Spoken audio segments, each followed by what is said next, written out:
Shalom saudara yang terkasih, puji Tuhan hari ini kita kembali beribadah kepada Tuhan.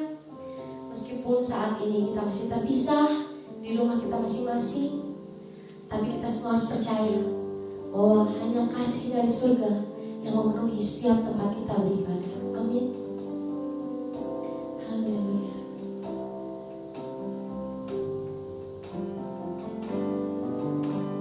Kasih dari surga memenuhi tempat ini. Kasih dari Bapa surgawi.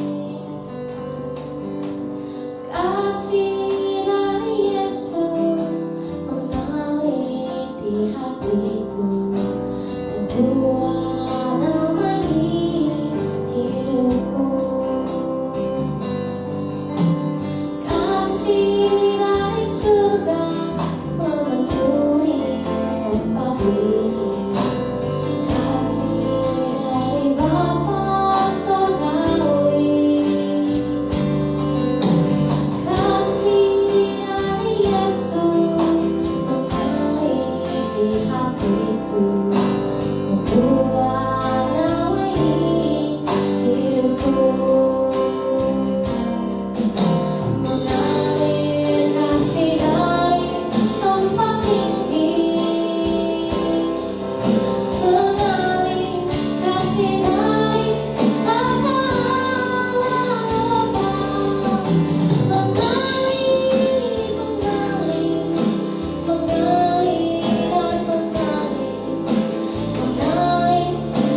untuk memuji dan besarkan nama Engkau Tuhan.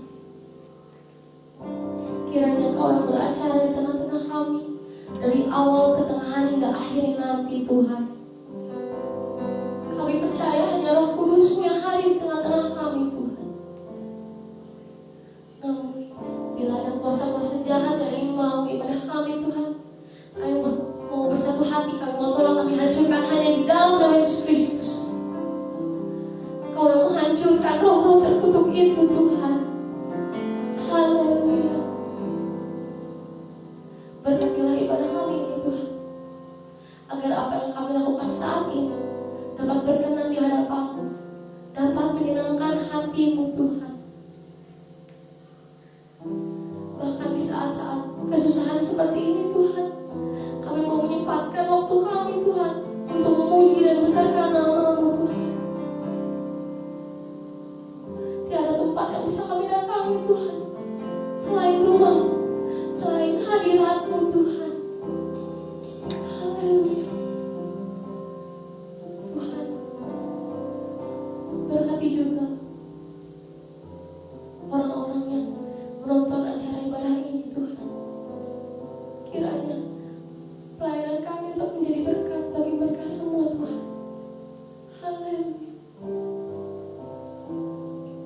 Tuhan, kami siap untuk memuji dan besarkan nama-Mu hanya di dalam nama Yesus Kristus. Semua yang percaya bersama kita katakan amin. Saudara sekalian, siap untuk memuji nama Tuhan?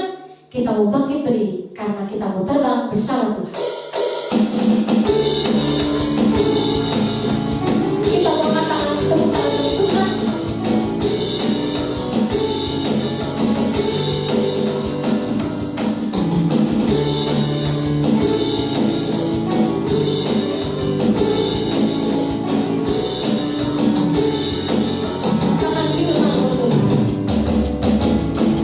Firman-Mu Tuhan, kita berikan itu.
karena Dialah Tuhan yang benar.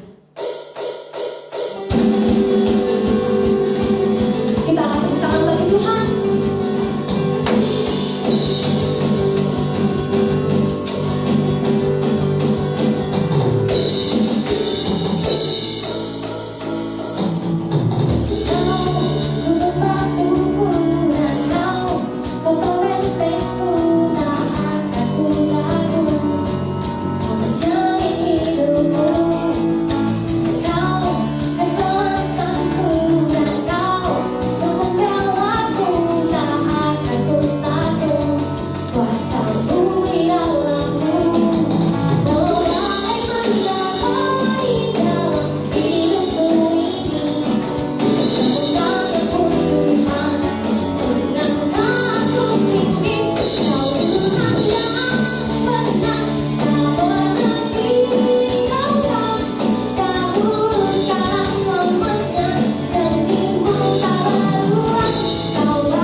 Saya persilahkan jemaat untuk duduk.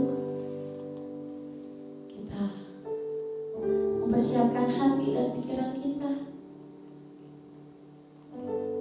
karena kita akan masuk dalam firman Tuhan. Kita semua percaya dari dulu sampai hari ini, sampai detik ini, mujizat masih ada.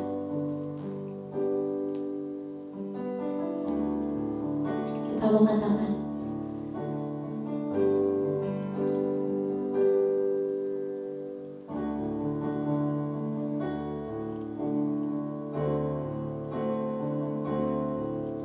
sungguh ku percaya tiada yang mustahil, mujizat masih ada dalam hidupku. Sembuhkan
menebus.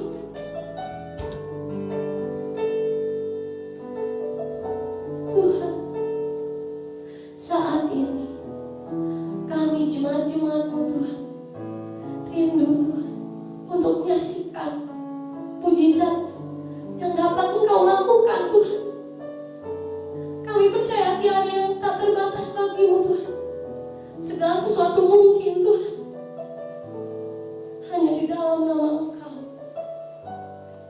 Haleluya. Tuhan, Kau tahu jemaat-jemaat-Mu apa yang mereka rasakan saat ini Tuhan. Bila ada sakit penyakit, Engkau yang menyembuhkannya Tuhan. Kau yang menjamah raganya Tuhan. Haleluya. Tidak hanya sakit secara fisik Tuhan, tapi juga secara mental Tuhan. Kau yang menjamah mereka Tuhan. Beri belas kasihan-Mu kepada mereka Tuhan. Haleluya. Haleluya.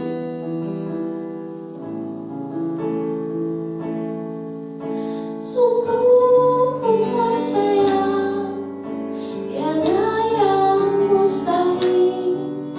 Mujizat masih ada dalam hidupku. Sembuhkan sakitku, pulihkan jiwaku. Mujizat masih ada bagiku. Sungguh ku percaya tiada yang mustahil. Mujizat masih ada dalam hidupku. Sembuhkan sakitku, pulihkan jiwaku. Mujizat masih ada bagiku. Sekali lagi katakan, sungguh kami percaya Tuhan. Sungguh ku percaya tiada yang mustahil. Mujizat masih ada dalam hidupku.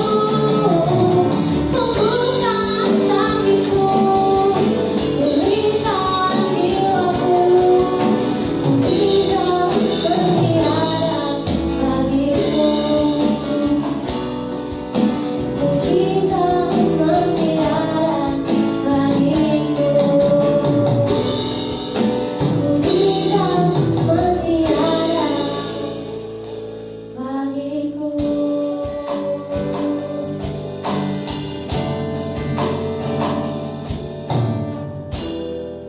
Selanjutnya saya serahkan kepada hamba-Nya yang akan berfirman. Shalom saudara yang dikasihi oleh Tuhan, puji nama Tuhan. Mari kita akan berdoa saudara. Bapa yang baik, sungguh kami bersyukur untuk hari ini Tuhan.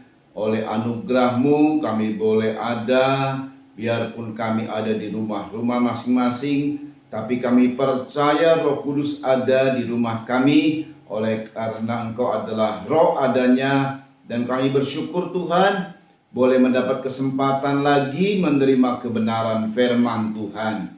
Berikan hikmat kepada hamba untuk bisa menyampaikan berita firman Tuhan, sehingga kami mengerti tentang kebenaran firman-Mu, kami melakukan firman-Mu, dan kami diberkati oleh karena kami taat pada kebenaran firman Tuhan. Dan setiap pribadi dari jemaat-Mu di mana saja mereka berada, baik secara pribadi maupun keluarga demi keluarga di rumah-rumah mereka, Tuhan, diberkati. Dan mereka bisa menerima kebenaran firman Tuhan, dan mereka bisa mendapat berkat-Nya sepenuhnya Tuhan. Terpujilah nama Yesus Kristus. Kami akan menerima kebenaran firman Tuhan di dalam nama Tuhan Yesus Kristus. Haleluya. Amin. Puji Tuhan, saudara yang dikasihi oleh Tuhan, anugerah besar yang Tuhan berikan kepada kita kalau kita bisa lagi menerima kebenaran firman-Nya. Mari kita buka Alkitab kita dalam Injil Yohanes pasal 1 ayat 10 sampai 13, saudara. Saya akan membaca, dengar baik dari pembacaan ini. Ia telah ada di dalam dunia, dan dunia dijadikan olehnya, tetapi dunia tidak mengenalnya. Ia datang kepada milik kepunyaannya, tetapi orang-orang kepunyaannya itu tidak menerimanya. tetapi semua orang yang menerimanya diberinya kuasa supaya menjadi anak-anak Allah, yaitu mereka yang percaya dalam namanya. Orang-orang yang diperanakan bukan dari darah atau dari daging, bukan pula secara jasmani oleh keinginan seorang laki-laki, melainkan dari Allah. Amin. Puji nama Tuhan, saudara. Ya, saudara-saudara, dari ayat-ayat yang kita baca tadi, ini seperti seolah-olah curhatan Tuhan, saudara ya. Kenapa? Sebab ayat berkata, Ia telah ada di dalam dunia, tetapi dunia yang dijadikan olehnya, dunia yang diciptakan olehnya, tidak mengenalnya. Sungguh saudara ya, Tuhan sepertinya kecewa dengan keadaan dunia yang tidak mengenalnya. Tetapi dia punya harapan, karena di ayat 11, Ia datang kepada milik kepunyaannya, karena dia masih punya harapan ada orang-orang yang sebagai milik kepunyaannya. Siapa itu? Itu adalah Israel secara daging, saudara. Tetapi apa kata ayat? Tetapi orang-orang kepunyaannya itu tidak menerimanya. Wah, Tuhan rasanya juga kecewa dengan ungkapan-ungkapan dari Yohanes ini. Tetapi dia punya harapan lagi, saudara ya. Dia tidak putus harap, dia punya harapan yang besar. Dia membuka untuk seluruh dunia. Siapapun orang-orang yang menerimanya, maka akan diberikan kuasa menjadi anak-anak Allah. Dan itu siapa? Itu adalah kita, saudara. Jadi pada saat dia merasa kecewa, tetapi dia menemukan kita, di mana kita menerima dan percaya kepadanya. Makanya saudara, kekecewanya merasa terhibur, dia tidak kecewa lagi, dia malah bergairah kepada kita, saudara. Dia dan gairahnya itu ditunjukkan kepada kita adalah di mana kita mendapatkan kuasa, otoritas. Wow, luar biasa, saudara ya. Jadi sungguh bersyukur kita boleh menerima dan percaya kepada Tuhan Yesus Kristus sebagai Tuhan dan Juru Selamat, saudara. Tetapi saudara, mari kita simak baik-baik. Pada saat kita menerima dan percaya kepadanya, Tuhan berikan kuasa supaya kita menjadi anak-anak Allah. Lalu Tuhan ungkapkan lebih lanjut, saudara, yaitu orang-orang yang diperanakan bukan dari darah atau dari daging, bukan pula secara jasmani oleh keinginan laki-laki, tetapi dari Allah. Ini maksudnya apa? Kita ini menjadi anak-anak Allah, bukan anak-anak adopsi. Tuhan mau kita ini murni menjadi anak kandung, anak sah Allah. Makanya harus ada proses kelahiran kembali. Kelahiran dari Allah, saudara ya. Jadi dengan kata lain, Tuhan mau supaya kita ini tidak cuma sekedar anak. Ada beberapa di dunia ini ya, keluarga yang memiliki anak, tetapi itu anak angkat, saudara ya. Kalau ini Allah tidak mau menjadikan kita anak angkat, mengangkat kita, tetapi tidak menjadikan anak angkat atau anak adopsi, tetapi menjadikan kita anak-anak kandungnya, anak-anak sahnya, yang otomatis kita adalah ahli waris kerajaan sorga, ahli waris janji-janji Tuhan yang luar biasa itu.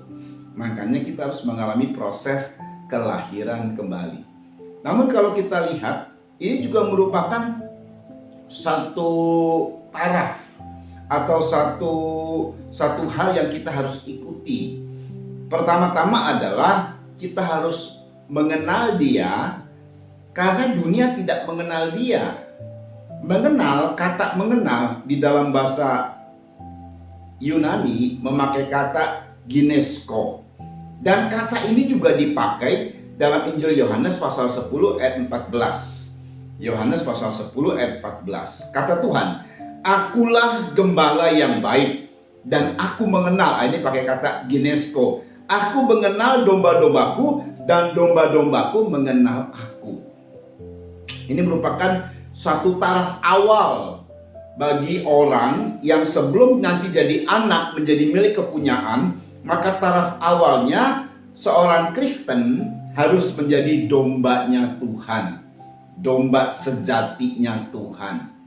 Dan saudara perhatikan, sebab mengenal itu antara Tuhan dan umatnya itu lewat penggembalaan. Dan maaf, penggembalaan ini tidak dikenal oleh dunia. Dunia tidak mengenal apa yang namanya penggembalaan. Sistem dunia itu bukan sistem penggembalaan, sistem kepemimpinan. Banyak kali gereja Tuhan menghilangkan arti dari kebenaran, dari porsi kebenaran firman yang sesungguhnya. Gereja Tuhan memakai sistem pemimpin. Memang kepemimpinan itu ada, tapi jangan pernah melupakan penggembalaan. Bahkan kalau kita sudah tingkat dewasa sekalipun, kita tetap harus, dasar dari pertama itu adalah penggembalaan itu harus ada dalam diri kita, di mana kita harus menjadi dombanya Tuhan. Ya saudara ya, sebab kalau kita lihat ini seperti sebuah pertumbuhan rohani. Mulai dari domba lalu kemudian ke anak. Anak kemudian menjadi tarafnya bertumbuh dari anak ke dewasa. Kalau kita melihat dalam kitab Wahyu, klimaks dari semua gereja Tuhan ini klimaksnya di kitab Wahyu, saudara ya.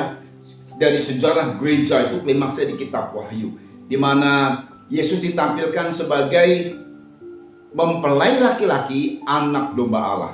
Pada saat Yohanes diperlihatkan satu pernyataan yang begitu indah sekali sampai Yohanes tersungkur.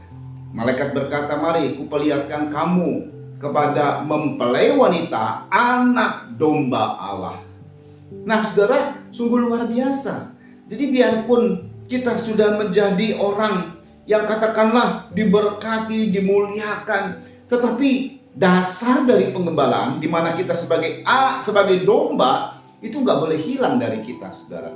Ini mental domba ini nggak boleh hilang. Sebab kalau kita lihat, saudara, apa sih dalam pernyataan Tuhan tentang domba dan gembala? Yohanes 10 ayat 4 sampai 5. Ini yang nggak boleh hilang sama kita nih. Yohanes 10 ayat 4 sampai 5. Jika semua dombanya telah dibawanya keluar, ia berjalan di depan mereka, gembala itu berjalan di depan mereka, dan domba-domba itu mengikuti dia. Karena mereka mengenal suaranya. Karena domba-domba itu mengenal, ginesko tadi, mengenal suara gembala. Tetapi seorang asing pasti tidak mereka ikuti, malah mereka lari daripadanya. Karena suara orang-orang asing tidak mereka kenal. Jadi kelebihan dari domba itu bukan matanya yang diandalkan, bukan penciumannya yang diandalkan, tapi pendengarannya, saudara. Pendengarannya yang diandalkan karena domba ini begitu luar biasa untuk membedakan suara gembalanya dan suara orang asing. Ada banyak pengajaran di dalam dunia sekarang ini, karena memang ciri kedatangan Tuhan kali yang kedua adalah banyak pengajaran yang aneh-aneh, saudara ya. Pengajaran sesat. Dan Tuhan sudah ungkapkan itu semua. Tetapi bagaimana cara untuk kita memahami tentang apakah ini pengajaran ini dari Tuhan atau tidak? Kita harus jadi domba yang baik. Domba yang baik itu akan mengenal suara gembala. Gembala kita siapa? Firman. Gembala kita siapa? Tuhan. Jadi harusnya seorang Kristen, dia semakin lama untuk menjadi anak Tuhan, dia semakin lama masuk dalam penggembalaan, dia semakin tajam pendengarannya. Dia semakin tajam untuk bisa membedakan orang asing, suara asing atau suara gembala. Dan untuk suara gembala, kalau itu suara Tuhan, dia ikuti. Tapi suara orang asing, dia lari dari orang asing. Dia tidak ikuti. Dia tidak pernah mendekati hal-hal yang berkaitan dengan suara orang asing. Dia tidak mengandalkan mata, dia mengandalkan pendengarannya. Makanya pendengaran kita ini, saudara, seharusnya semakin lama semakin tajam. Semakin lama semakin tajam, semakin peka akan kuasa firman Tuhan. Ya, saudara ya. Dan udah pasti orang-orang sebagai domba sejati suka mendengar firman Tuhan, suka dinasehati. Oleh karena firman Tuhan itu adalah gembalanya, saudara. Haleluya. Nah, saudara, kalau kita sudah menjadi domba, maka Tuhan bawa naik. di mana ayat mengatakan kita menjadi milik kepunyaannya. Ya, Israel itu tadinya milik kepunyaan Tuhan, tetapi Israel dibuang untuk sementara waktu, digantikan oleh yang berlatar belakang kafir. Orang-orang percaya yang berlatar belakang kafir itu adalah kita, saudara. Kita masuk. Dan dimulai dari milik kepunyaannya itu, kita akan menjadi milik kepunyaannya. Tetapi dimulai dengan kita ini dilahir kembali. Karena ayat berkata bahwa semua yang menerimanya diberinya kuasa. Ini adalah gairah Tuhan memberi kuasa kepada kita. Dan rasanya kalau kuasa ini tidak dipakai, Tuhan rasanya kecewa, saudara ya. Kita ini dapat kuasa loh dari Tuhan. Dalam bahasa Greka, kuasa itu memakai kata exousia, yang artinya kekuasaan, otoritas, kebebasan, kekuatan fisik dan mental, pengaruh dan hak istimewa dalam power pemerintahan. Dia yang kemauan dan perintahnya harus diserahkan oleh orang lain dan ditaati. Nah ini loh, otoritas atas umat manusia. Arti exousia juga seorang penguasa, seorang hakim manusia, pemimpin dan lebih kuat dari seluruh makhluk ciptaan yang lebih unggul dari manusia. Ini pemimpin yang lebih kuat. Jadi ini kuasa kepemimpinan, saudara. Lalu penguasa spiritual, tanda otoritasnya itu diberi mahkota. Wah, bayangkan ya, Tuhan memberikan kepada kita yang menerima dan percaya kepadanya kuasa exousia. Wah, luar biasa, saudara. Tetapi saya mau kasih tahu lagi bahwa ini harus mengalami dulu proses dari apa yang dinyatakan oleh Tuhan. Kita ulang kembali di ayat 13. Orang-orang yang diperanakan bukan dari darah atau dari daging, bukan pula secara jasmani oleh keinginan seorang laki-laki, melainkan dari Allah. Jadi kuasa ini kuasa untuk diberikannya kepada anak-anak Allah. Karena kita menerima dan percaya kepadanya, saudara, maka kita diberikan kuasa ini. Haleluya.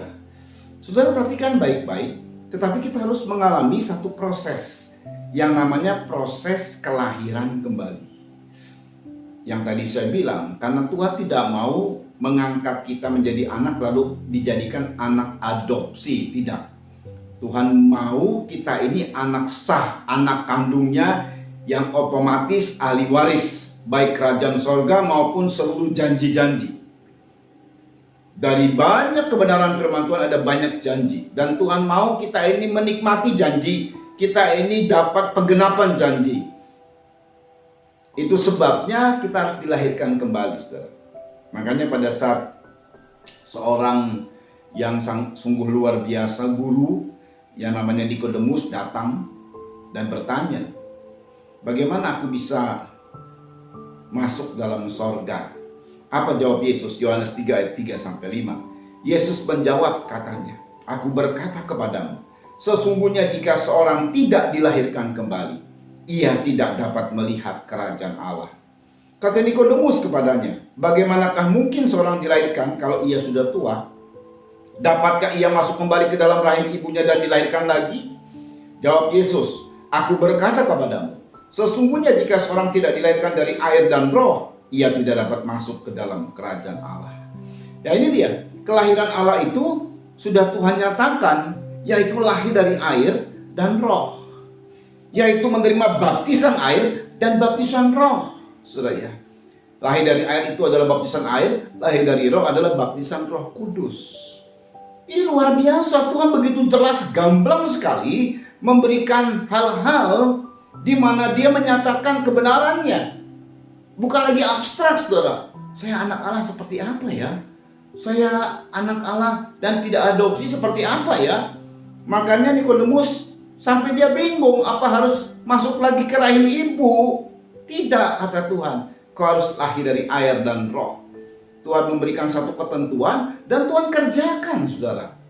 Kisah Rasul pasal 2, mulailah start terjadinya kelahiran kembali dari 120 murid-murid dan terus berlanjut, saudara, sampai sekarang ini. Jadi kita ini harus terbukti bahwa kita sebagai anak Allah dengan nyata sekali ada hal yang nyata, saudara ya. Seperti sebuah kelahiran saja. Kalau misalnya kita melihat ada seorang ibu yang mengandung, lalu kemudian dia melahirkan. Tanda yang paling khas adalah bayi itu menangis. Kalau tidak menangis ya dipukul sama suster sama dokter, saudara ya, atau sama bidan supaya dia menangis. Tangisan itu adalah bahasa bayi, saudara. Sekian bulan dia akan terus menangis. Kalau dia berkomunikasi dengan orang tuanya, kalau dia merespon sekelilingnya, itu bahasa bayi. Tangisan itu bahasa bayi, saudara ya. Kalau saat kita dilahirkan dari air, kita dibaptis air, sudah jelas lah. Kita ditenggelamkan, diselamkan. Tapi bagaimana dibaptis Roh Kudus? Banyak orang Pantai Kosta saja masih bingung dengan hal ini. Saudara, Tuhan berkata bahwa sama seperti sebuah kelahiran, tandanya sebuah tangisan. Tangisan itu, saya ulang kembali, itu bahasa bayi. Demikian juga sebuah kelahiran dari rohani, kelahiran rohani, di mana dibaptis roh, maka ada bahasa roh yang keluar dari mulutnya, saudara. Itu karena bahasa roh itu adalah bahasa waktu dia masih jadi bayi. Pertama kali dia berbahasa roh, sama seperti seorang bayi yang pertama kali berbahasa bayi atau menangis. Nah, itu tanda awal, saudara, bahasa roh. Karena itu komunikasi kita dengan Tuhan. Komunikasi kita dengan Tuhan yang adalah roh. Haleluya. Ini luar biasa, saudara. Tetapi memang ada ciri kelanjutannya.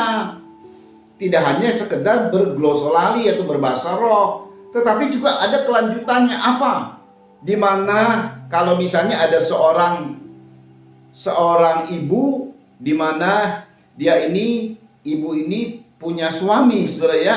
Suaminya dan ibunya ini putih, begitu ya. Ini gambaran yang sederhana. Gak mungkin anaknya tiba-tiba keluar hitam gitu, saudara ya. Wah, nggak ada ciri dari kedua orang tuanya, nggak ada ciri, nggak ada sifat yang diturunkan sama anak ini. Ini anak siapa ini? Nah, jadi makanya, saudara, di dalam Alkitab juga, setelah kita dilahirkan kembali dengan tanda yang khasnya, tanda yang nyatanya itu bahasa roh, masih ada tanda lain, saudara, yang harus kita ketahui. 1 Yohanes, kita membaca pasal 3 ayat 9 sampai 10. 1 Yohanes pasal 3 ayat 9 sampai 10. Setiap orang yang lahir dari Allah tidak berbuat dosa lagi, sebab benih ilahi, sifat ilahi, karakter ilahi tetap ada di dalam dia. Dan oleh karena ada karakter ilahi, dan ia tidak dapat berbuat dosa karena ia lahir dari Allah. Inilah tandanya anak-anak Allah dan anak-anak iblis. Setiap orang yang tidak berbuat kebenaran tidak berasal dari Allah. Demikian juga barang siapa yang tidak mengasihi saudaranya.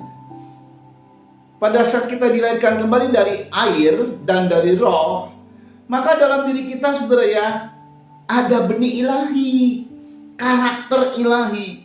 Kita tidak berbuat dosa lagi. Kita rindu sama Tuhan. Kenapa tidak bisa berbuat dosa lagi? Karena benih ilahi, karakter ilahi ada dalam diri kita. Ada sifat ilahi dalam diri kita. Makanya kita anak-anak Allah. Tadi saya memberikan contoh. Gak mungkin dong orang tuanya putih, lalu anaknya tiba-tiba berkulit coklat atau hitam gitu ya, kulit negro gitu. Gak mungkin, ini anak siapa ini? Mesti ada diturunkan sifat orang tuanya. Mirip ibunya ya, mirip papanya ya, begitu, saudara. Sama pada saat kita lahir kembali, saudara, ada ciri-ciri Allah dalam diri kita, ada sifat Allah dalam diri kita. Iya ya, karakternya berubah ya, ada perubahan ya, ini luar biasa loh. Nah itu dia, saudara ya, puji nama Tuhan. Jadi saudara, ini merupakan satu hal yang luar biasa. Tetapi kemudian setelah kita dilahirkan kembali, tidak stop di situ. Masih ada lanjutannya, saudara. Apa itu? Bertumbuh. Ya, kita harus bertumbuh, saudara ya. Sebab konteksnya dengan esosia, dengan otoritas. menjadi percuma kalau seorang anak Tuhan tidak bertumbuh rohaninya. Di situ-situ saja. Seorang anak Tuhan, dia punya otoritas sepenuhnya kalau dia punya pertumbuhan rohani. Kebenaran firman menyatakan, kita baca Galatia 4 ayat 1 sampai 10. Perhatikan baik-baik. Yang dimaksud ialah selama seorang ahli waris. Perhatikan ya, ahli waris itu adalah lahir dari ini anak kandung sah seperti kita tadi. Makanya Tuhan menyiapkan kelahiran kembali dari air dan roh sehingga kita menjadi ahli waris. Selama seorang ahli waris belum akil balik, sedikit pun ia tidak berbeda dengan seorang hamba. Sungguh pun ia adalah tuan dari segala sesuatu. Tetapi ia berada di bawah perwalian dan pengawasan sampai pada saat yang telah ditentukan oleh Bapaknya. Demikian pula kita, selama kita belum akil balik, kita takluk juga kepada roh-roh dunia. Jadi saudara, percuma kalau seorang Kristen yang sifatnya dari sekian tahun lamanya dia menjadi Kristen, tapi kanak-kanak rohani, tidak pernah bertumbuh. Ketahuannya di mana?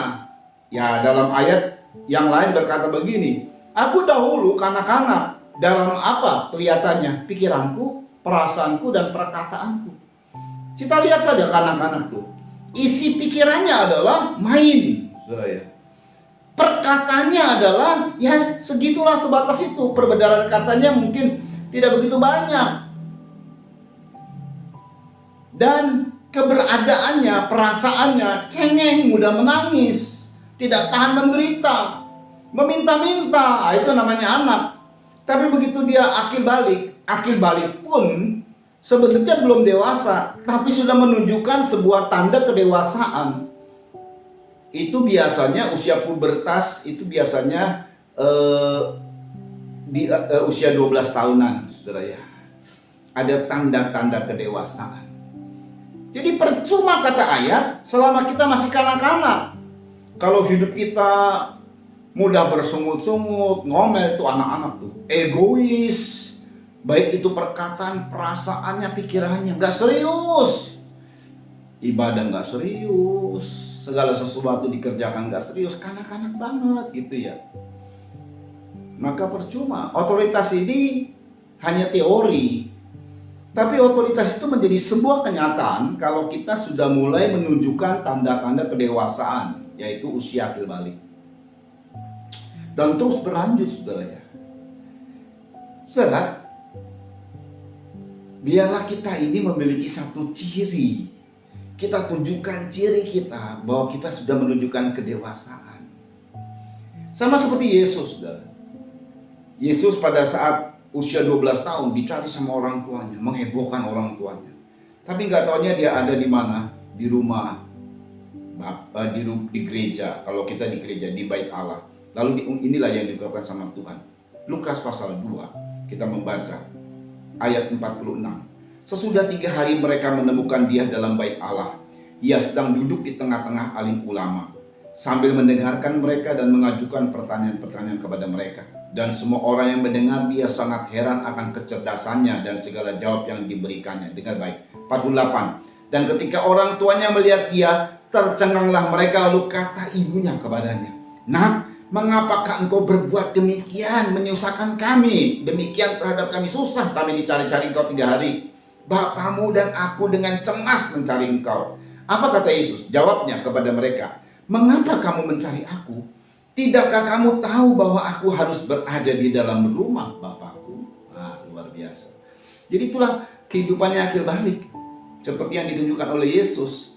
Dia ada di rumah Bapa. Dia ada di rumah Bapa. Seorang yang akil balik, kita tahu pada saat masih kanak-kanak, ya antara cewek sama cowok gandeng tangan biasa saja.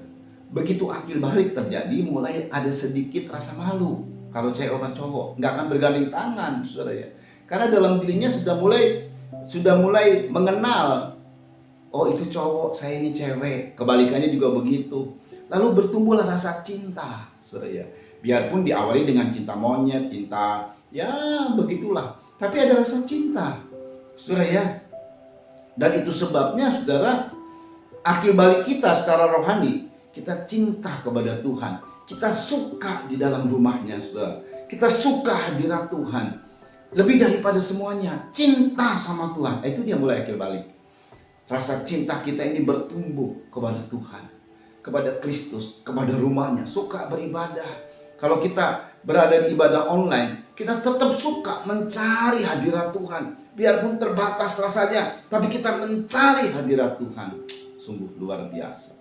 Biarlah kita adalah orang-orang yang akan diberikan otoritas oleh Tuhan, karena kita sudah menerima dan percaya kepadanya. Dan Tuhan sudah menyiapkan otoritas itu kepada kita. Secara otomatis sebenarnya otoritas itu sudah ada dalam diri kita, karena kita anak kandung sah. Selain kita adalah ahli waris, maka otoritas itu ada pada kita. Tetapi yang Tuhan nunggu adalah mari bertumbuh kita. Bertumbuh itu kita tunjukkan sama Tuhan dan semua orang bahwa aku cinta Tuhan. Haleluya. Mencintai Tuhan lebih dari segalanya. Itu tunjukkan karena kita sudah akil balik. Cinta kita kepada Tuhan itu untuk Tuhan daripada kepada dunia dan lain sebagainya. Nama Tuhan dipermuliakan. Saya kembalikan kepada gembala setempat. Tuhan memberkati. Mari jemaat Tuhan, saudara-saudara kami berdiri, kita akan akhiri ibadah kita pada hari ini. Mari kita nyanyikan satu lagu, Kami Memuji Kebesaran-Mu.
Siang hari ini Tuhan, kami sungguh sangat diberkati. Firman-Mu begitu luar biasa memberkati hidup kami ya Tuhan. Walaupun tantangan memang masih ada, kesulitan itu masih ada, pandemi ini masih terjadi, tapi Firman-Mu siang hari mengingatkan bahwa ada otoritas dalam hidup kami ya Tuhan. Kami sebagai anak-anak-Mu, kami pewaris daripada janji-janji-Mu ya Tuhan. Saat ini kami mau bulatkan hati kami Tuhan. Kami menguatkan iman kami percaya kepada-Mu ya Tuhan, bahwa kami pasti akan memenangkan badai ini ya Tuhan. Terima kasih Yesus. Terima kasih untuk firman-Mu yang memberkati hidup kami ini. Kami juga terus berdoa ya Tuhan, untuk hamba-Mu yang Kau utus menyampaikan isi hati-Mu. Berkatilah Bapak Pendeta Harun Wiyanto, baik dalam penggembalaannya di Pegadaian, beserta seluruh jemaat-jemaat yang Kau yang memberkati ya Tuhan. Pelayanannya dimanapun hamba-Mu ini melayani boleh menjadi berkat bagi banyak orang ya Tuhan. Kau juga terus Tuhan berkati anak istrinya, juga kekuatan kesehatan Kau limpahkan bagi keluarga hamba-Mu ini ya Tuhan. Terima kasih Yesus buat kebenaran firman-Mu pada siang hari ini. Kami juga terus berdoa untuk jemaat-jemaat-Mu GSPD Philadelphia Ibnu Cimahi, juga setiap orang yang sedang mengikuti ibadah online ini. Kami percaya walaupun kami saat ini berbeda secara tempat, tapi kami satu dalam roh-Mu ya Tuhan. Saat ini kami menyembah Tuhan yang sama, kami berdoa kepada Tuhan yang sama. Kami panjatkan doa kami Tuhan, biarlah perlindungan yang daripada-Mu dan kekuatan yang daripada-Mu dan juga bimbingan yang daripada-Mu akan menyertai setiap langkah hidup kami seminggu ke depan. Dimanapun kami berada, apapun yang kami kerjakan, Kau hanya membuatnya berhasil ya Tuhan. Terima kasih Yesus, terima kasih ya Tuhan. Kami berdoa untuk jemaat-jemaat kami yang ada dalam pergumulan, baik itu secara ekonomi, sakit penyakit, ada permasalahan rumah tangga atau apapun juga ya Tuhan. Kami berdoa di tempat ini, biarlah otoritas yang daripadamu ada dalam jemaat-jemaat kami ya Tuhan. Kami boleh memenangkan setiap pergumulan dalam hidup ini, dan Kau yang akan menolong kami, menguatkan kami, meneguhkan kami ya Tuhan.